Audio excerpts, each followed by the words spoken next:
As we're heading towards the last category, ladies and gentlemen, I have the honor to introduce the laudator, he who will hold a speech on the eventual winner, who we all know who that is. And I've learned something new. The Persian name Arash has a particular meaning. It means archer, and in fact it has a long story, a long history. Somebody who was very brave, somebody who was courageous, and who had physical strength. Now, we talked earlier, and we'll talk to the award winner about that. But to you, how important is the fact that we have the BOBs? How important is it to bloggers in countries far away from Bonn, far away from Berlin, that somebody says, you've done a really great job? Let me try to put it this way. Last year, a state-sponsored internet entity actually set up a blogging competition on the exact timeline of the BOBs, and they didn't have a lot of success. This year, they didn't even bother to do that. So TheBOBs is the competition in the Persian blogosphere. I'm not exaggerating. You know, it is important for us. Sometimes I even think it's a lot more important in Tehran than it is in Berlin. You know, so it is our competition. It gives us the possibility for the big and vast blogosphere to be able to pick out, take out nominees and vote for them and really get engaged in this discussion of what are the values in blogging and, also a bit of who blogs better and who has a bit more readers. So, an element of both. So it is important. It's significant in the Persian blogosphere. And the other nice thing that I've learned is Kamangir, which is your blog, yes. Is also Archer. So we have two archers in one person. I actually wanted to sort of trademark this name, Archer. I wasn't able to because there are a lot of archers, but I guess I'm a bit more archer than the other Arash. He's Sigarchi, I'm Kamangir. let's just take it this way. Okay, you just go and do your job.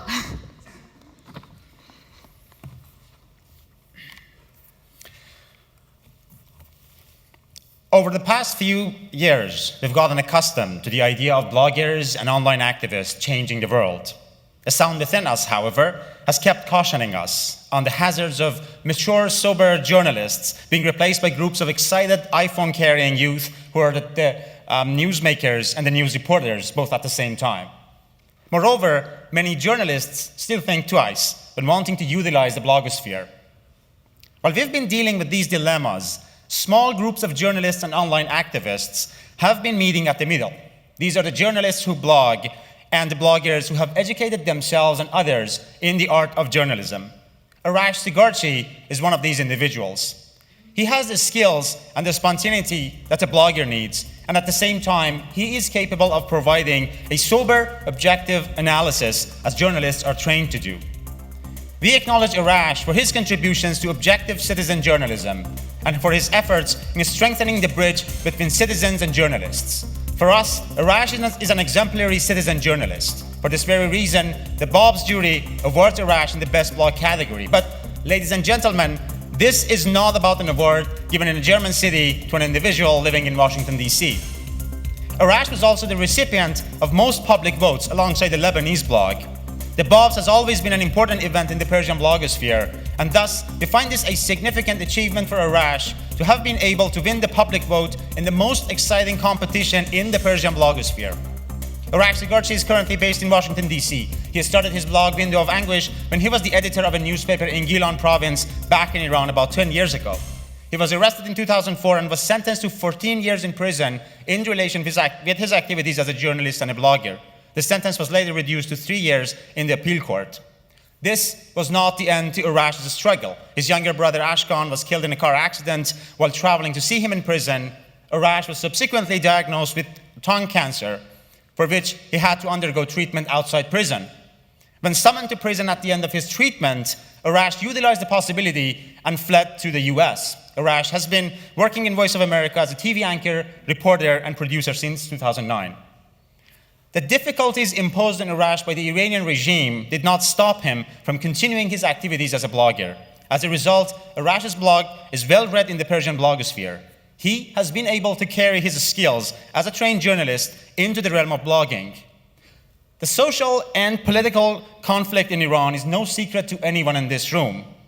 In this environment, there is a strong temptation for abandoning objectiveness for the sake of the cause, and I would put that in quotation marks.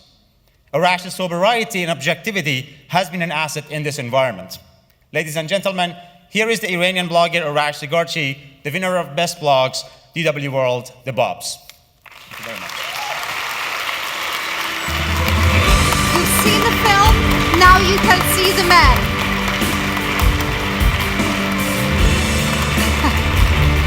The two Arashes, and behind you is the award presented by Ute Schäfer.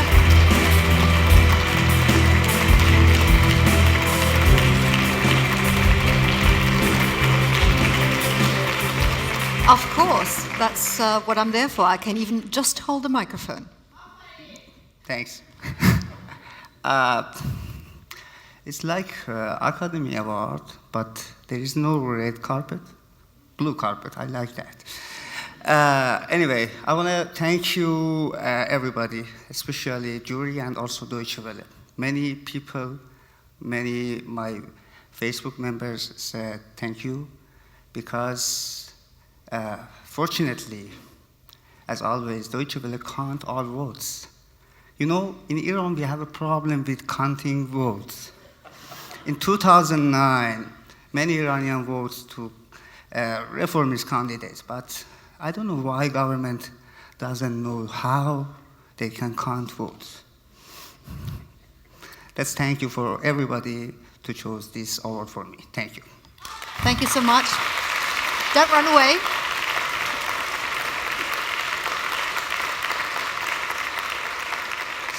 Arash, as we said, another archer, and obviously hitting quite well, best of blogs. One question that basically concerns both of you. A lot of the input to the Persian/Iranian blogosphere comes from abroad, for obvious reasons, simply because you're trying to sort of keep personal safety. But how closely are you in touch with what's really going on the streets of Tehran? I believe in 2012 is not a big deal because we are living in 2012 and everything is available. On my desk every day in Voice of America in Washington office, I can monitor 24 channels from Iranian regime TV station, and also there is a Twitter, Facebook. I want to give you an example. 3 months ago, I was talking with my father who is living in north of Iran in Rash city. I said, oh, okay, you have a rainy weather. He said, really? It was sunny. I said, no. 2 minutes ago, my friend in Rash tweeted, he said, it's rainy. He said, my father said, let me check. He went to window and returned, yeah, correct. You are closer than me to the Rash city. So in this era, I think everything is possible. I'm not quite sure whether the political monitoring goes as far as sort of just seeing whether the sun is outside or whether it's raining. But let's talk about something that people in the blogosphere worldwide are looking out for. Some of the plans of the government to impose something that's called HalalNet, which would, in practice, sort of turn the whole of Iran into an internet society. Is that something that you're worried about? I've already thought Iranian regime is a smart regime. They tried almost 34 years to mandatory hijab for Iranian women. Does Iranian now obey? No. So I don't know why they try to do that. I encourage them to do internet halal, haram, I don't know.